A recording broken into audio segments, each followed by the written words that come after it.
هذه إذاعة إرنا. المستمعات الكريمات والمستمعي الكرام، متابعي إذاعة إرنا حيثما كنتم وحيثما يصلكم بثنا، أهلا ومرحبا بكم في مستهل البرنامج العربي لهذا اليوم الجمعة 12 من فبراير. وكما عودناكم مستمعات الكريمات ومستمعي الكرام، نستهل برنامجنا معكم ابتداء بنشرة للأخبار. وفي برنامجكم الأسبوعي تعليق على الحدث، نقدم لكم في الجزء الأول قراءة لعمود عين راصدة حول أوضاع اللاجئين في تيغراي، وفي الجزء الثاني نقدم لكم متابعة لتشكيل الحكومة السودانية الجديدة في الخرطوم. قبل ذلك مستمعات الكريمات ومستمعي الكرام، نقدم لكم نشرة للأخبار فيما يلي أبرز عناوينها. السلطات في إثيوبيا تغلق معسكري شمالبا وحساس للاجئين الإريتريين. قرارات عليا في السودان بالقبض على منتسبي حزب المؤتمر الوطني السابق. الخارجية الإثيوبية توجه انتقادات حادة للاتحاد الأوروبي. وأخيرا الولايات المتحدة تشكك في تقارير منظمة الصحة العالمية حول منشأ فيروس كورونا. كانت مستمعات الكريمات ومستمعي الكرام تلكم عناوين النشرة، وإليكم تفاصيلها من إذاعة إرينا. إذاعة إرينا، صوت مستقل لإريتريا. في تصريح للصحفيين في أديس أبابا في 9 من الشهر الجاري، قال مفوض مفوضية اللاجئين الإثيوبية السيد تسفاهوني غوبزاي بأن المفوضية قررت إغلاق معسكري شمالبا وحساس للاجئين الإريتريين في تيغراي. وفي تبريره للخطوة، قال السيد غوبزاي بأن معسكر حساس لا يبعد سوى 20 كيلومترا عن الحدود، وأن القوانين الدولية تنص على أن تكون معسكرات اللاجئين على الأقل على بعد 50 كيلومترا من الحدود. أما بالنسبة لمعسكر شمالبا فهو كما قال المفوض يعتبر في مكان غير مناسب للبشر. وأشار في ختام تصريحه بأن هذه المعسكرات كان يتوجب إغلاقها قبل عام، ولكن الحكومة السابقة لإقليم تيغراي كانت تعيق الإجراء. وتفيد أنباء مؤكدة حول اختفاء حوالي 20,000 لاجئ إريتري من معسكرات اللاجئين في تيغراي بعد اندلاع الحرب هناك في نوفمبر الماضي. وأكدت صور مأخوذة بواسطة الأقمار الصناعية تعرض معسكري شمالبا وحساس لتدمير كبير وحريق أدى لنزوح اللاجئين منهما. للمزيد مستمعات الكريمات ومستمعي الكرام حول هذا الموضوع، تابعوا معنا حلقة اليوم من برنامج تعليق على الحدث. أصدر مجلس السيادة الانتقالي في السودان قرارا بإلقاء القبض على قيادات حزب المؤتمر الوطني المحلول والفاعل على الساحة السودانية بموجب قانون تفكيك نظام 30 من يونيو من عام 1989. وجاء في بيان لجنة تفكيك نظام 30 من يونيو واسترداد الأموال العامة توجيهات لكل حكام الولايات السودانية باتخاذ إجراءات جنائية بواسطة النيابة العامة بموجب قانون تفكيك نظام 30 من يونيو وقانون مكافحة الإرهاب وقصد الأموال والقانون الجنائي. وبحسب البيان فقد امتلكت اللجنة معلومات كافية عن نشاط أعضاء الحزب المحلول وتنظيمهم لأعمال حرق ونهب وإرهاب للمواطنين العزل يجافي نسق الاحتجاج الذي درجت عليه قوى الثورة الحية بتنظيمه. فالسلمية كانت هي السلاح الأمضى الذي هزم العنف ورسخ أدبا نبني عليه إكمال التحول الديمقراطي كما قال البيان. وفي منشور له على صفحته على الفيسبوك، دعا حزب المؤتمر الوطني السوداني إلى الخروج إلى الشوارع لإسقاط الحكومة في احتجاجات على الأوضاع المعيشية المتردية. وقال الحزب في البيان: ندعو الشعب إلى الخروج وإسقاط حكومة العملاء، وندعو كل عضوية الحزب المؤتمر الوطني وكل الوطنيين المؤمنين، ندعوكم للخروج وقيادة ثورة الشعب السوداني الذي ينتظركم ضد الظلم والوضع المعيشي المتردي، وإسقاط حكومة الأحزاب والمحاصصات، وتفويض القوات المسلحة لقيادة فترة انتقالية والتي بدأت شرارتها في ولايات البلاد المختلفة، وموعدنا الأكبر ولاية الخرطوم بإذن الله، كما ورد ذلك في بيان حزب المؤتمر الوطني. في بيان أصدره الناطق الرسمي باسم وزارة الخارجية الإثيوبية السفير داينا مفتي، انتقدت إثيوبيا الاتحاد الأوروبي على تصريحه الأخير والذي طالب بالانسحاب الفوري للقوات الإريترية من إثيوبيا، إضافة إلى تسهيل مرور المساعدات الإنسانية للمحتاجين في تيغراي. وقال البيان الصادر في 9 من الشهر الجاري بأن البيان الأوروبي لم يعكس الحقائق على الأرض، بل تجاهل جهود الحكومة الفيدرالية في إيصال المساعدات للاجئين. ولم يشر البيان الإثيوبي إلى طلب سحب القوات الإريترية من تيغراي، وأكد بأن ما يثار حول معسكرات اللاجئين الإريتريين يجب أن لا يسبب القلق، لأن إثيوبيا تتعامل مع اللاجئين بكل كرم وحفاوة. أكدت الناطقة الجديدة باسم البيت الأبيض جين ساكي بأن الحكومة الأمريكية تتطلع للتدقيق على محتوى تقرير منظمة الصحة العالمية، والذي أشار إلى أن الفيروس لم ينشأ في مختبر في مدينة ووهان الصينية، في الوقت الذي تقول فيه الصين بأن بلاد منشأ الفيروس هي الولايات المتحدة الأمريكية. وقالت ساكي بأن إدارة بلادها لم تشارك في إعداد وكتابة التقرير. وكان رئيس الفريق الذي تقوده منظمة الصحة العالمية في مدينة ووهان للتحقيق في منشأ فيروس كورونا قد قال أن الخفافيش لا تزال مصدرا محتملا للفيروس، وأن انتقال الفيروس عبر الأغذية المجمدة احتمال يتطلب مزيدا من البحث، لكنه استبعد تسرب الفيروس من أحد المختبرات الصينية. وكان فريق الخبراء المستقلين قد قام بزيارة استمرت نحو شهر إلى مدينة ووهان الصينية، حيث ظهر الفيروس لأول مرة في سوق للمأكولات البحرية في عام 2019. وقال أن عمل الفريق كشف عن معلومات جديدة، لكنه لم يغير كثيرا التصورات القائمة بشأن الجائحة. وأضاف في إفادة صحفية استمرت نحو 3 ساعات أن العمل على تحديد منشأ فيروس كورونا يشير إلى مخزون طبيعي في الخفافيش، لكن من غير المرجح أن يكون في ووهان، وهو الأمر الذي تنظر إليه الولايات المتحدة بنظرة شك، خاصة في ظل اتهامها للصين بأنها المصدر الأول للفيروس في العالم. هذه إذاعة إرنا. كانت مستمعاتي الكريمات ومستمعي الكرام تلكم نشرة الأخبار، وهذا تذكير بأبرز عناوينها. السلطات في إثيوبيا تغلق معسكري شميلبا وحساس للاجئين الإريتريين. قرارات عليا في السودان بالقبض على منتسبي حزب المؤتمر الوطني المحلول. الخارجية الإثيوبية توجه انتقادات حادة للاتحاد الأوروبي. الولايات المتحدة تشكك في تقرير منظمة الصحة العالمية حول منشأ فيروس كورونا. استمعتم فيما مضى مستمعات الكريمات ومستمعي الكرام إلى نشرة للأخبار قدمتها لكم من إذاعة أرينا. متابعة طيبة أرجوها لكم مع ما تبقى من فقرات برنامجنا. إذاعة إرينا، صوت مستقل لإريتريا. المستمعات الكريمات والمستمعين الكرام، أهلا وسهلا بكم في حلقة اليوم من برنامجكم الأسبوعي تعليق على الحدث، والذي نتناول فيه كالعادة أهم الأحداث على المستويات المحلية والإقليمية والدولية، ونعلق على الحدث للمتابعين والمستمعين الكرام. في حلقة اليوم من برنامجكم الأسبوعي مستمعات الكريمات ومستمعي الكرام نقدم لكم أيضا وكالعادة قراءة لعمود عين راصدة الأسبوعي، وهو تحت عنوان معاناة اللاجئين الإريتريين في تيغراي ضمن المعطيات الجديدة للوضع المتدهور هناك، حسب ما أوردنا في صدر نشرتنا الإخبارية لهذا اليوم. أما في الجزء الثاني فنقدم لكم متابعة لتشكيل الحكومة السودانية الجديدة والتحديات التي تواجهها في ظل الأوضاع الداخلية المتردية والأوضاع الإقليمية المتوترة. فأهلا وسهلا بكم في حلقتكم من برنامج تعليق على الحدث. إذاعة إرينا، صوت مستقل لإريتريا. عين راصدة، معاناة اللاجئين الإريتريين في تيغراي. فتحي عثمان. معاناة اللاجئين الإريتريين في إقليم تيغراي الإثيوبي تعتبر أسوأ نتائج ومخرجات الحرب الأخيرة.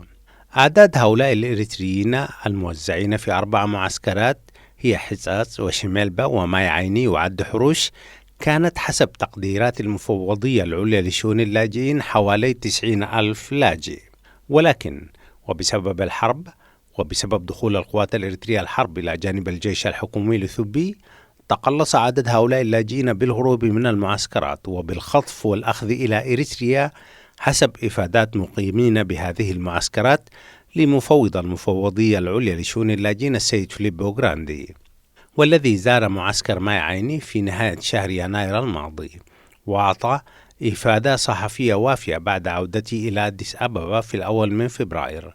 قال فيها بأن أوضاع هؤلاء اللاجئين لا زالت في غاية الهشاشة بسبب النزوع والمخاوف من الحرب، وبسبب الانتهاكات التي عبر عنها اللاجئين في المعسكر، والتي شملت انتهاكات جنسية واختطاف وجرائم أخرى. وطلب الحكومة الإثيوبية بتوفير الحماية لهؤلاء اللاجئين بسبب هشاشة وضعهم الإنساني ومخاوفهم من تكرر الانتهاكات ضدهم. إفادة السيد جراندي متوفرة على موقع المفوضية العليا لشؤون اللاجئين، وهي تثير بالفعل قلقا كبيرا. المعلومات المتاحة من إفادات شهود عيان أن بعض المقيمين في المعسكرات تم أخذهم عنوة إلى إريتريا، واضطر عدد آخر للعودة طوعا إلى إريتريا خوفا من الحرب وآثارها، بينما قامت مجموعات أخرى بالهرب إلى أديس أبابا وغوندر، ولكن سلطات الأمن الإثيوبية عادتهم إلى المعسكر بالقوة وألزمتهم بالبقاء فيه رغم المخاطر التي دعتهم إلى الهرب أصلا. عمق الأزمة يتضح في غياب الأمان التام. هؤلاء اللاجئين هربوا من بلادهم بسبب حالة لا ترقى إلى الحرب، ولكن آثارها هي نفس آثار الحرب، أي التجنيد القسري، الرقابة الأمنية، الحد من حرية الحركة والسفر، وإظلام الأفق. وفجأة وجدوا أنفسهم أمام نفس القوات التي سببت معاناتهم في الماضي بدون أي حماية، وهو وضع لا يحسدون عليه مطلقا، ولكن يجب دوما التنبه لمأساتهم الراهنة.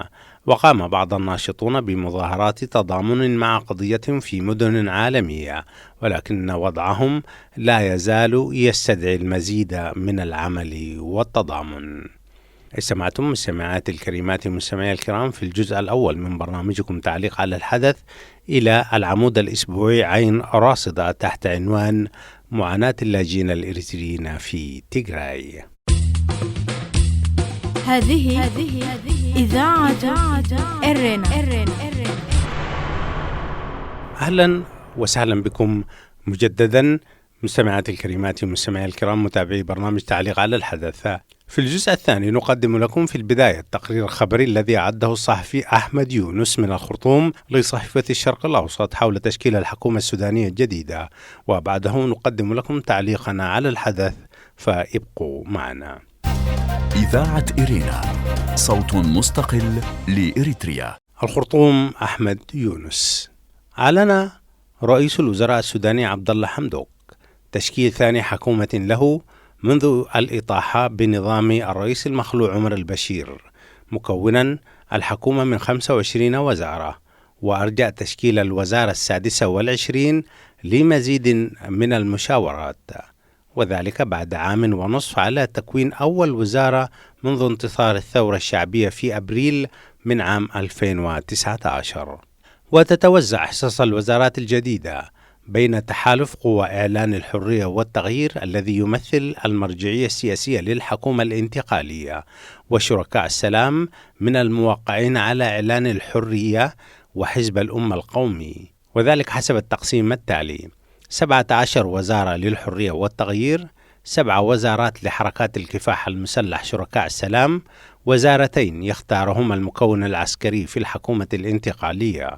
ونصت الوثيقة الدستورية التي تكونت بموجبها حكومة حمدوك الأولى على حكومة كفاءات مستقلة، ثم عدلت بعد توقيع اتفاق سلام جوبا لتصبح حكومة كفاءات، ولتسمح لشركاء السلام بالمشاركة فيها، ما فتح الباب أمام تكوين حكومة محاصصة حزبية توزعت بين عدة أحزاب. وأصدر رئيس الوزراء مرسوما عين بموجبه 25 وزيرا، وأرجى تعيين وزير التربية والتعليم لمزيد من التشاور، وذلك بحسب الترشيحات التي قدمها مجلس شركاء الانتقال، والذي رشح عن كل وزارة 3 أشخاص. اختار رئيس الوزراء أحدهم، وأبقى المرسوم على عدد من الوزراء في الوزارة السابقة، وهم وزير الري ياسر عباس، ووزير العدل نصر الدين عبد الباري، ووزير الشؤون الدينية والأوقاف نصر الدين مفرح. هذه إذاعة إرنا. وكان حمدوك قد أصدر مرسوما أقال به وزراء حكومته السابقة، وأبقى عليهم مكلفين لحين اكتمال عملية التسليم والتسلم مع الوزراء الذين سيخلفونهم. وانتقل وزير الحكومة الاتحادي السابق يوسف آدم الضي لوزارة الشباب والرياضة، بينما يعد كل من وزير مجلس الوزراء خالد عمر يوسف ووزير المالية والاقتصاد جبريل إبراهيم ووزيرة الخارجية مريم الصادق المهدي ووزير الصناعة إبراهيم الشيخ أبرز القادمين الجدد للوزارات. وأثنى رئيس الوزراء على حكومته السابقة ووصفها بالالتزام الصارم بقيم الثورة والتفاني ونكران الذات برغم الصعاب والتحديات التي واجهتها خلال عام من التأسيس، وقال: أنجزنا الكثير وتبقى الكثير. وعد حمدوك انفتاح السودان على العالم الخارجي وفك عزلته الاقتصادية بعد 30 عاما من الحصار وتوقيع المرحلة الأولى من تحقيق السلام والشروع بجدية في مخاطبة احتياجات المرحلة الثانية من السلام، والذي ينتظر أن تشارك فيه الحركات غير الموقعة على اتفاقية جوبا أهم إنجازات الحكومة السابقة. وأضاف قائلا: يظل حذف السودان من قائمة الإرهاب واحدا من أهم إنجازات الحكومة المتنحية، وقد عملنا على رؤية وطنية لمعالجة قضايا الاقتصاد، ولكنها واجهت كثيرا من التحديات والمشكلات بجانب تعديل القوانين المقيدة للحريات واسترداد الأموال المنهوبة وتشكيل هياكل الحكم الانتقالي في المركز والأقاليم. كما أوضح رئيس الوزراء أن تشكيل الحكومة الجديدة جاء بناء على توافق سياسي وخلاصة مناقشات امتدت شهورا حددت بوصلتها الأساسية في الحفاظ على البلاد من الانهيار. وقال بهذا الخصوص: دول كثيرة في محيطنا انهارت بعد الثورات، أما نحن فقد قدمنا ما أسميه بالنموذج السوداني الذي استجاب برغم مشكلاته للمحافظة على السودان من الانهيار، مضيفا: كلنا إصرار وثقة بأن تسير البلاد إلى الأمام بالتشكيل الحكومي الجديد. إذاعة إرينا، صوت مستقل لإريتريا. لازلتم مستمعات الكريمات ومستمعي الكرام تستمعون إلى الجزء الثاني من برنامجكم الأسبوعي تعليق على الحدث، والذي نخصصه لتناول تشكيل الحكومة السودانية الجديدة في الخرطوم والتحديات التي تواجهها. ويواصل الصحفي يونس أحمد القول: في غضون ذلك دعا رئيس الوزراء القوى المشاركة في الحكومة الجديدة لتحمل المسؤولية في معالجة الأزمات والتوافق حول برنامج قصير المدى سوف يتم توقيعه خلال هذا الأسبوع.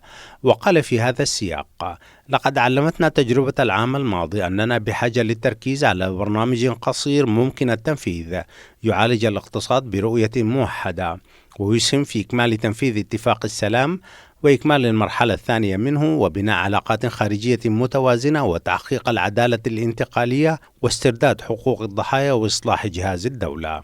وجدد حمدوك التأكيد على مصفوفة إكمال هياكل السلطة الانتقالية قائلا: لقد اتفقنا على تعيين الولاة في 15 من فبراير الحالي وتشكيل المفوضيات والمجلس التشريعي الانتقالي في 25 من ذات الشهر، موضحا أن تشكيل الحكومة الجديدة اعتمد معايير التأهيل العلمي والخبرة والالتزام والوعي السياسي والاستقامة. وزاد التشكيل الوزاري عدد الوزارات من 20 إلى 26 وزارة. وقال حمدوك بخصوص هذه الزيادة إن رفع عدد الوزارات نتج عن تقسيم عدد من الوزارات لأكثر من واحدة، مثل التجارة والصناعة والبترول والمعادن والاستثمار والعمل والتنمية، بما يتيح المجال للتركيز على إصلاح الاقتصاد والتركيز على الاستثمار بما يسهم في معالجة المشكلة الاقتصادية. وتعهد حمدوك بتخطي الصعوبات الاقتصادية بقوله: أعددنا برنامجا اقتصاديا قصيرا يحقق أشياء كثيرة، على رأسها معالجة ديون السودان التي تتزايد أعباؤها باضطراد لتصل إلى 70 مليار دولار، وفتح المجال أمام الاستثمارات واستثمار القروض والمنح والمعونات في تطوير القطاعات الإنتاجية واستثمار 300 مليون دولار في قطاع البترول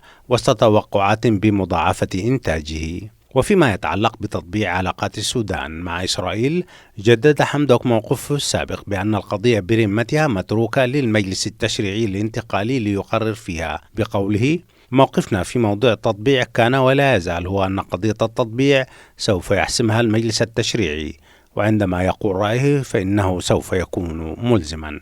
موضحا أن حكومته حسمت قضية علاقة الدين والدولة وقطعت فيها مشوارا طويلا، ويمكننا القول أننا استطعنا حسم علاقة الدين بالدولة بما يساهم في استكمال حلقات المرحلة الثانية من السلام مع الحركة الشعبية لتحرير السودان بقيادة عبد العزيز الحلو وحركة تحرير السودان بقيادة عبد الواحد محمد نور. كان هذا مستمعاتي الكريمات ومستمعي الكرام الجزء الثاني من برنامج تعليق على الحدث، وتناولنا فيه تقرير أحمد يونس لجريدة الشرق الأوسط حول تكوين الحكومة السودانية الجديدة. هذه إذاعة إرنا.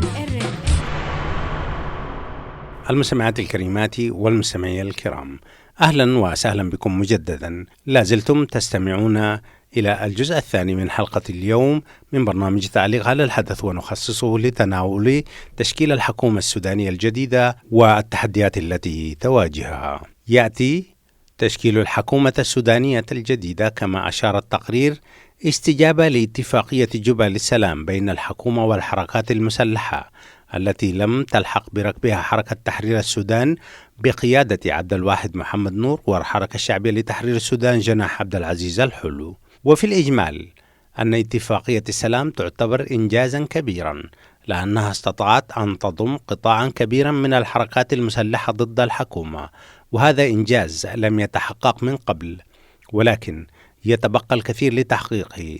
نعم، أن الحكومة الحالية جاءت تنفيذا لبنود تلك الاتفاقية، حيث تم اقتسام السلطة بعملية محاصصة معروفة، ولكن عمليات المحاصصة في العادة تخدم الأحزاب أكثر مما تخدم الوطن.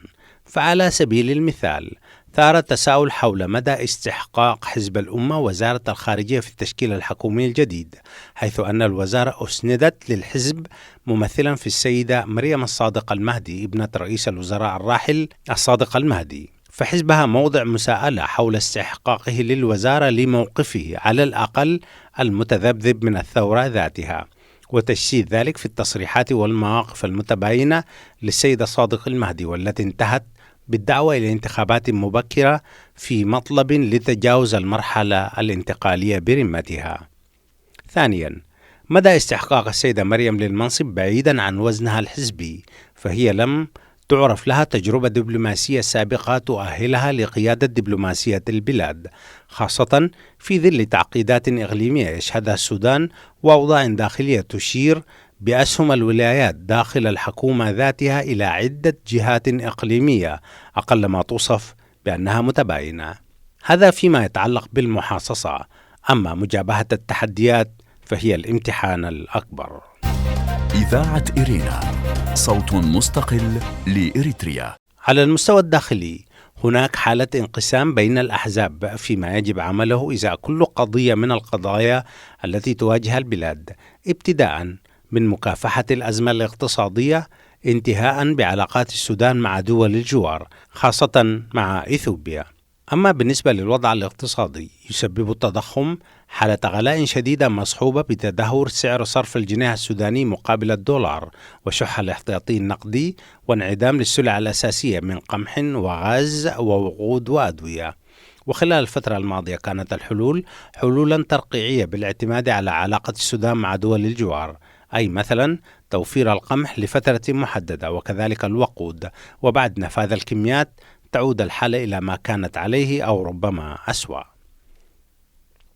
وبالانتقال إلى التأزم بين السودان وإثيوبيا، يتذبذب المؤشر في الحدود ما بين التوتر المكتوم إلى المواجهة المتكررة، مع إصرار في الخرطوم على استعادة كل الأراضي السودانية، وتساؤلات تحيطها الشكوك في أديس أبابا حول أسباب اندلاع الأزمة الحدودية في الوقت الراهن، مع انشغال الحكومة الإثيوبية بالحرب وتثبيت الوضع في إقليم تيغراي.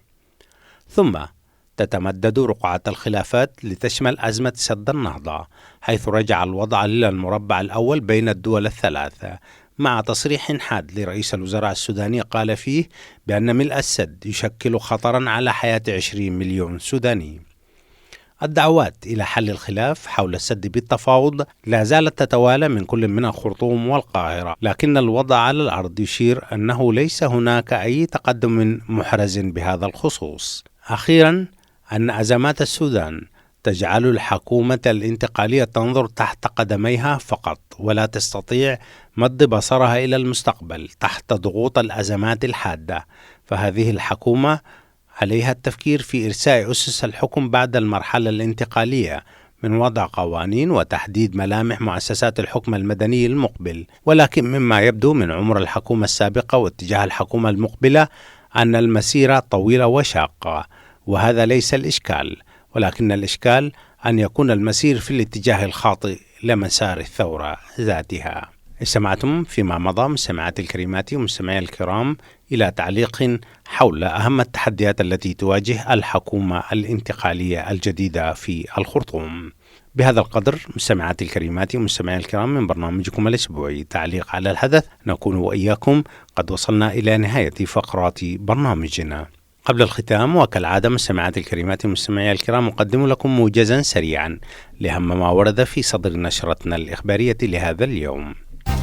إذاعة إرينا، صوت مستقل لإريتريا. السلطات في إثيوبيا تغلق معسكري شمالبا وحساس للاجئين الإريتريين. في تصريح للصحفيين في أديس أبابا في 9 من الشهر الجاري، قال مفوض مفوضية اللاجئين الإثيوبية السيد تسفاهوني غوبزاي بأن المفوضية قررت إغلاق معسكري شمالبا وحساس للاجئين الإريتريين في تيغراي. وفي تبريره للخطوة قال بأن معسكر حساس لا يبعد سوى 20 كيلومترا عن الحدود، وأن القوانين الدولية تنص على أن تكون معسكرات اللاجئين على الأقل على بعد 50 كيلومترا من الحدود. أما بالنسبة لمعسكر شمالبا فهو كما قال المفوض يعتبر في مكان غير مناسب للبشر. قرارات عليا في السودان بالقبض على منتسبي حزب المؤتمر الوطني المحلول. أصدر مجلس السيادة الانتقالي في السودان قرارا بإلقاء القبض على قيادات حزب المؤتمر الوطني المحلول والفاعل على الساحة السودانية بموجب قانون تفكيك نظام 30 من يونيو 1989. الخارجية الإثيوبية توجه انتقادات حادة للاتحاد الأوروبي. في بيان أصدره الناطق الرسمي باسم وزارة الخارجية الإثيوبية السفير داينا مفتي، انتقدت إثيوبيا الاتحاد الأوروبي على تصريحه الأخير والذي طالب فيه بالانسحاب الفوري للقوات الإريترية من إثيوبيا، إضافة إلى تسهيل مرور المساعدات الإنسانية العاجلة للمحتاجين في تيغراي. الولايات المتحدة تشكك في تقرير منظمة الصحة العالمية حول منشأ فيروس كورونا. أكدت الناطقة الجديدة باسم البيت الأبيض جين ساكي بأن الحكومة الأمريكية تتطلع إلى التدقيق في محتوى تقرير منظمة الصحة العالمية، والذي أشار إلى أن الفيروس لم ينشأ في مختبر في مدينة ووهان الصينية، في الوقت الذي تقول فيه الصين بأن بلاد منشأ الفيروس هي الولايات المتحدة الأمريكية. كان هذا مستمعاتي الكريمات ومستمعي الكرام موجزا لأهم ما ورد في صدر نشرتنا الإخبارية لهذا اليوم، وبه نكون وإياكم قد وصلنا إلى نهاية فقرات برنامجنا. قبل الختام مستمعاتي الكريمات ومستمعي الكرام أذكركم دوما بأنكم يمكنكم الكتابة إلينا والتواصل معنا على البريد الإلكتروني arabic@gmail.com. حتى الملتقى بكم مستمعاتي الكريمات ومستمعي الكرام في حلقة جديدة من برنامج تعليق على الحدث والبرامج الأخرى لإذاعة أرينا. تقبلوا تحياتي محدثكم فتح عثمان، وتقبلوا كذلك تحيات زملائي في الاستوديوهات الرئيسية للإذاعة في باريس، ودمتم في رعاية الله وحفظه وأمانه. هذه إذاعة أرينا.